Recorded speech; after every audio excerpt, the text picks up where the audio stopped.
નમસ્કાર મિત્રો, સ્વાગત છે તમારો આજના નવા વિડીયોની સાથે। તો મિત્રો આજના લેક્ચરમાં આપણે ટોપ 10 પ્રશ્નો જોવાના છીએ। ટોપ 10 પ્રશ્નોવાળા સિરીઝમાં આપણે 300થી વધારે પ્રશ્નો જોઈ લીધા છે। જે મિત્રોએ તે બધા નથી જોયા તે જોઈ લેજો। હવે આપણે 300થી ઉપરના બધા પ્રશ્નો છે તે જોવાના છીએ। બધા જ પ્રશ્ન છે તે તમારા માટે આઈએમપી હશે, એટલે એક પછી એક બધા જ લેક્ચર જોઈ લેજો। અને જે મિત્રોએ ચેનલને સબસ્ક્રાઇબ નથી કરેલી તે મિત્રો ચેનલને પણ સબસ્ક્રાઇબ જરૂર કરી દેજો, કેમ કે જેટકોની એક્ઝામમાં આ બધા પ્રશ્નો છે તમારા માટે મહત્ત્વના થવાના છે। આપણે જોઈએ તો 28-29 તારીખે તમારા પોલ ટેસ્ટ છે, ત્યારબાદ તેની એક્ઝામ પણ આવી જશે, એટલા માટે છે તે તૈયારી ચાલુ કરી દેજો। તો આજના આપણા ટોપ 10 પ્રશ્નો જોઈએ। તો આજનો આપણો પહેલો પ્રશ્ન છે, વિસ્ટન બ્રિજનો ઉપયોગ કોની કિંમત શોધવા માટે થાય છે? વિસ્ટન બ્રિજનો ઉપયોગ કોની કિંમત શોધવા માટે થાય છે? ઓપ્શન જોઈએ। Option A current, option B voltage, option C resistance કે ઓપ્શન ડી ઇન્ડક્ટન્સ। વિસ્ટન બ્રિજનો ઉપયોગ કોની કિંમત શોધવા માટે થાય છે? આ ટાઈપનો તમને પ્રશ્ન પૂછી શકે છે। તો તેની અંદર આપણો સાચો જવાબ આવશે ઓપ્શન સી રેઝિસ્ટન્સ, કે વિસ્ટન બ્રિજનો ઉપયોગ આપણે રેઝિસ્ટન્સની કિંમત શોધવા માટે ઉપયોગમાં લઈએ છીએ।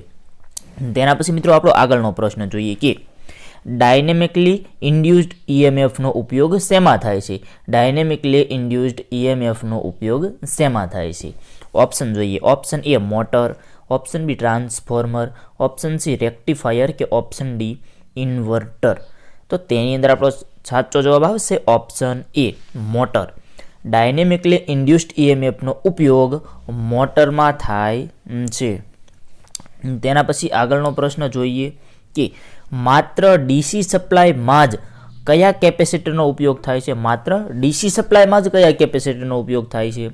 ઓપ્શન જોઈએ। Option A air, option B paper, option C mica કે ઓપ્શન ડી ઇલેક્ટ્રોલાઇટિક। માત્ર ડીસી સપ્લાયમાં જ કયા કેપેસિટરનો ઉપયોગ થાય છે? એર, પેપર, માઇકા કે ઇલેક્ટ્રોલાઇટ। તો તેની અંદર મિત્રો આપણો સાચો જવાબ આવશે ઓપ્શન ડી ઇલેક્ટ્રોલાઇટિક કેપેસિટર, કે માત્ર ડીસી સપ્લાયમાં છે તે ઇલેક્ટ્રોલાઇટિક કેપેસિટરનો ઉપયોગ થાય છે। બધા પ્રશ્ન આઈએમપી છે, ધ્યાનથી જોઈ લેજો, એક પણ પ્રશ્ન છે તે મિસ કરતા નહીં। તેના પછી મિત્રો આગળનો પ્રશ્ન છે કે ઇલેક્ટ્રિક ચાર્જનો એકમ કયો? એક્ઝામની અંદર તમને એકમો પણ પૂછી શકે છે, યુનિટ પણ પૂછી શકે છે, એટલે એકમો પણ તમને આવડવા જોઈએ। ગમે ત્યારે ગમે તે યુનિટ તમને પૂછી શકે છે એક્ઝામમાં આડોળો કરીને પણ। પ્રશ્ન છે કે ઇલેક્ટ્રિક ચાર્જનો એકમ કયો છે?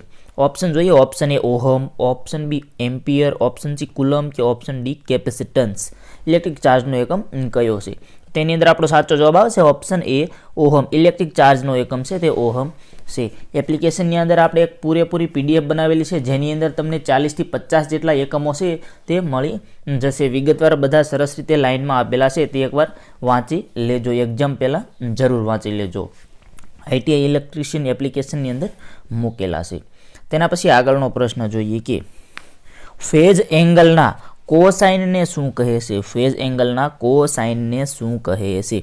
ઓપ્શન જોઈએ। Option A apparent power, option B 2 power, option C power factor કે ઓપ્શન ડી આપેલા તમામ। ફેઝ એંગલના કોસાઇનને શું કહે છે? તો તેની અંદર મિત્રો આપણો સાચો જવાબ આવશે option C power factor. Phase એંગલના કોસાઇનને આપણે પાવર ફેક્ટર કહીએ છીએ। આવા પ્રશ્ન મિત્રો તમને એક્ઝામમાં પૂછી શકે છે, એટલા માટે આપણે લાવીએ છીએ। દરરોજ સવારમાં તમારા માટે ટોપ 10 પ્રશ્ન આવે, તેમાંથી આડાવડા કરીને પણ તમને પ્રશ્ન પૂછી શકે છે, એટલે બધા પ્રશ્ન જોઈ લેજો। એપ્લિકેશનની અંદર આપણે ટોટલ પ્રશ્ન છે તે મૂકેલા છે, 1-2 વખત તે પણ જરૂર વાંચી લેજો। ફૂલ કોર્સની અંદર તમને બધું મળી જશે। ત્યારબાદ મિત્રો આગળનો પ્રશ્ન જોઈએ કે ડેલ્ટા કનેક્શનને બીજા કયા નામે ઓળખવામાં આવે છે? ડેલ્ટા કનેક્શનને બીજા કયા નામે ઓળખવામાં આવે છે?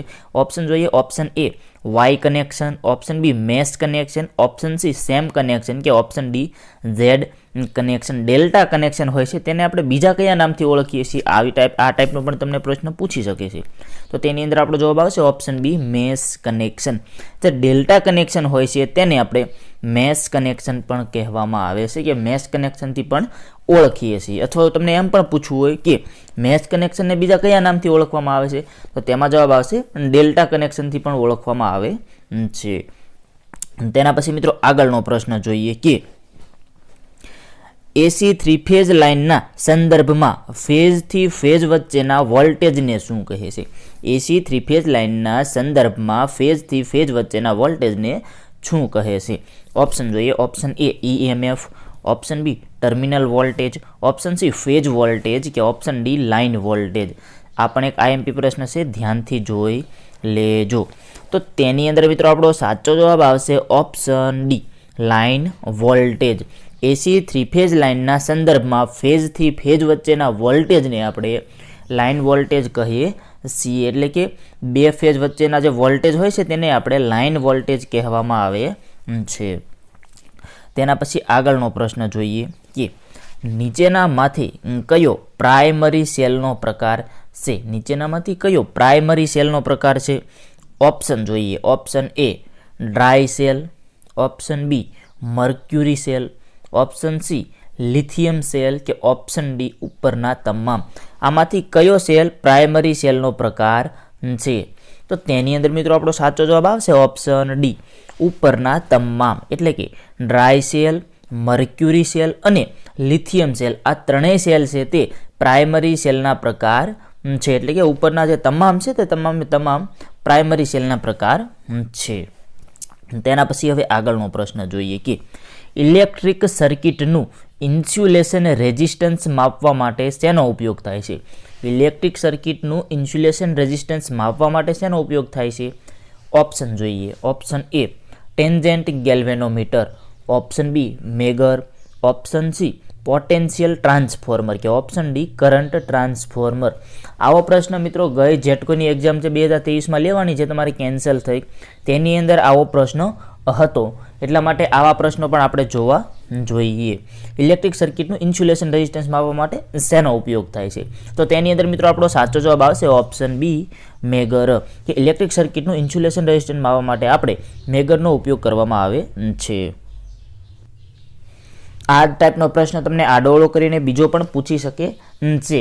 આ ઇન્સ્યુલેશન રેઝિસ્ટન્સ માપવા માટેનો અલગ અલગ બધી સર્કિટ છે, ટ્રાન્સફોર્મર અલગ અલગ એવી રીતે ઘણા બધા પ્રશ્નો નીકળે છે, એટલે તમને એમાંથી પૂછી શકે છે. એટલે આવા પ્રશ્નો પણ તમને આવડવા જોઈએ. તેના પછી મિત્રો આપણો આગળનો પ્રશ્ન જોઈએ કે ટ્રાન્સફોર્મરની કોર શેની બનેલી હોય છે? ટ્રાન્સફોર્મરની જે કોર હોય છે તે શેની બનેલી હોય છે? તો તેના ઓપ્શન જોઈએ. Option A silicon copper, option B silicon silver, option C silicon steel કે ઓપ્શન ડી સિલિકોન આયર્ન. ટ્રાન્સફોર્મરની કોર શેની બનેલી હોય છે? આ પણ એક આઈએમપી પ્રશ્ન છે, એક્ઝામમાં પૂછી શકે એવો પ્રશ્ન છે. તો તેની અંદર મિત્રો આપણો સાચો જવાબ આવશે ઓપ્શન સી સિલિકોન સ્ટીલ. જે ટ્રાન્સફોર્મરની કોર આવે છે તેને સિલિકોન સ્ટીલમાંથી બનાવવામાં આવે છે. યાદ રાખી લેજો, ટ્રાન્સફોર્મરની કોર છે તેને સિલિકોન સ્ટીલમાંથી બનાવવામાં આવે છે. તો મિત્રો આપણા ટોપ 10 પ્રશ્ન છે તે અહીંયા પૂરા થશે. બધા પ્રશ્નો હતા તે આઈએમપી હતા. આગળના લેક્ચર પણ જોઈ લેજો, તેની અંદર પણ ઘણા બધા આઈએમપી પ્રશ્નો મૂકેલા છે. અને આ જે તમે અત્યારે જોઈ રહ્યા છો જે પ્રશ્નો, તેની આપણે ફ્રી ટેસ્ટ પણ એપ્લિકેશનમાં મૂકીશું. તે ફ્રી ટેસ્ટ પણ તમે આપશો અને અહીંયા વિડીયોઝ પણ જોઈ લેશો, એટલે ઘણા બધા પ્રશ્નો તમને યાદ રહી જશે. એક્ઝામ પહેલાં આવી રીતે જોઈ લેજો. જે આઈએમપી પ્રશ્ન છે તે બધા જ ધ્યાનથી જોઈ લેજો. અને તમારે ફૂલ કોર્સ લેવો હોય તો આપણે એપ્લિકેશનની અંદર પણ મૂકેલો છે, તેની અંદર પણ તમને 6 થી 7,000 જેટલા MCQs મળી જશે, જેની PDF ફાઇલ છે, ટેસ્ટ સિરીઝ છે, સિમ્બોલ છે, એકમો છે, ફૂલ ફોર્મ છે, આ ટોટલ વસ્તુ તેની અંદર તમને મળી જશે. જે મિત્રોને લેવાનું હોય તે આપણે ડિસ્ક્રિપ્શનમાં લિંક આપેલી છે, વિડીયોના ડિસ્ક્રિપ્શનમાં. તો મિત્રો આજનો આ વિડીયો પસંદ આવ્યો તો લાઇક કરજો. જે મિત્રોએ ચેનલને સબસ્ક્રાઈબ નથી કરેલી તે મિત્રો ચેનલને પણ સબસ્ક્રાઈબ જરૂર કરી દેજો. ધન્યવાદ.